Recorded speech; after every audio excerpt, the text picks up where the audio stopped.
William Ruto nĩereire aikari a gĩcigo gĩa gatagatĩ wa bũrũri atĩ tabarĩra iria ciothe irũgamĩte nĩ ikũrĩkio na nyingĩ ciacio ciambĩrĩrio gwakwo ihinda-inĩ rĩa mĩeri ĩrĩ yũkĩte na itikũrũgama rĩngĩ.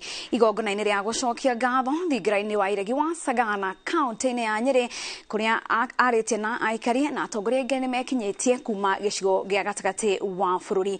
Mũnini wake Rigathi Gachagua augĩte wake kiumia gĩũkĩte president nĩagakorwo na gĩikaro na magavana othe a gĩtarũ gĩa gatagatĩ kwarĩrĩria mĩtaratara ya thirikari ya ũkinyanĩria wa tabarĩra iria yereire mũingĩ.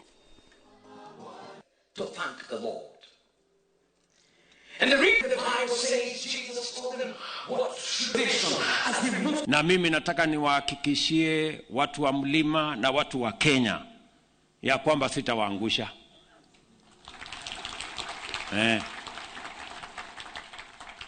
Mukiona vile na kaza hawa marafiki zangu viongozi wenzangu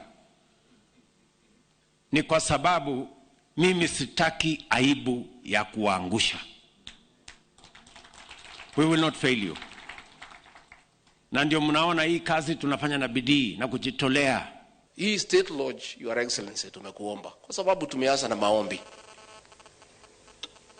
Please transform this state lodge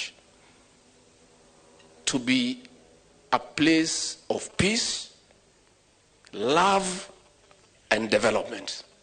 Your Excellency, we want to assure you, the people of Mount Kenya, that all the Mount Kenya people require is for the promise to be kept. There are roads that you promised during campaigns. There are dams you have promised us. There's resources. We will be discussing them for the next couple of days.